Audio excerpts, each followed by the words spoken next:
Hello and welcome to another lecture on Python. Today we will be writing our second Python program, and then we will write a program where we take input from the keyboard, and at last we will talk about typecasting and its need in practical sense. So let's begin our session by writing a second program where we are going to assign value to a variable. So here we will write a program to assign 5 to a variable num and print it. So first we will define a variable num and then we will assign 5 to it. After that we will print num, and then we will execute our program. So here the value which is assigned to num, that is 5, is printed. And now we will make our program a bit complex. So here we will write a program where we will assign 95 and physics to variable marks and subject respectively, and then we will print it. So we will write marks is equal to 95 and we will assign physics to the variable name subject.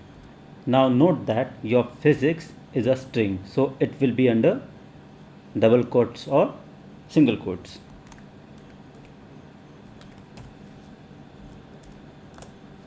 Then we will print the subject and the marks obtained in it. Now let's run our program. So here the output will be the name of the subject, which is physics, and the marks obtained in it, which is 95. Now let us move on to the next task, where we will write a program which takes input from the keyboard, or you may say from the user. So here we will write a program to enter a value 5 and we will print it.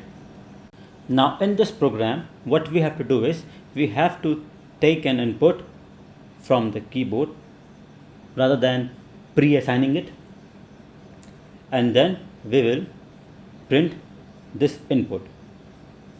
So let us see how it is done.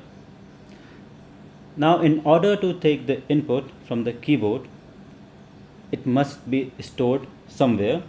So first we will declare a variable num, then we will use the function input, which is the built-in function in Python that is used to take input from the user, or you may say from the keyboard, and then inside this function we will write the input message,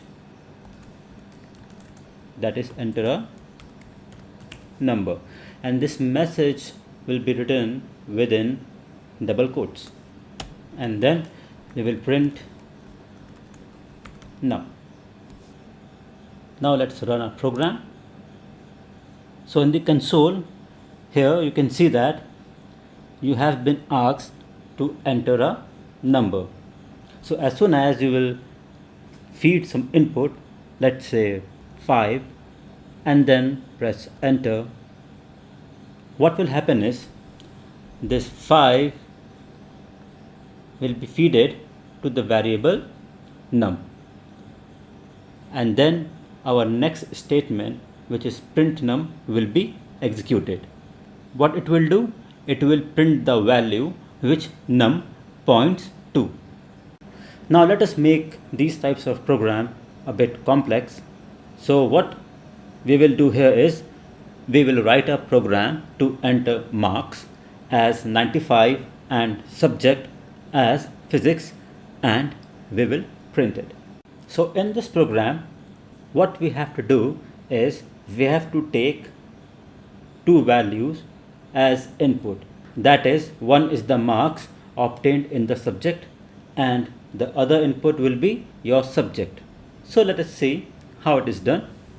So first we will declare our variable marks, and then we will write the input function, and inside this function we will write the input message, and then we will take another variable which is subject, and again we will do the same thing. That is, we will write the input function, and inside this function we will write the input message, which is enter the subject name. After doing these things, we will print the subject, and then we will print the marks. So as soon as you will execute your program, what the Python interpreter will do is, here it will first display the message which is enter the marks. So here you have to provide a value to it, let us say 95, and then you will press enter. Now what happens is, your interpreter moves to the next line, that is to the line where we have asked to enter the name of the subject. So here at the console we will write the subject name, which is physics, and then we will press enter, after which the Python interpreter will execute your next statement, which is print subject, which will print the name of the subject, and then your Python interpreter will execute the last statement, which is print marks, which will print 95.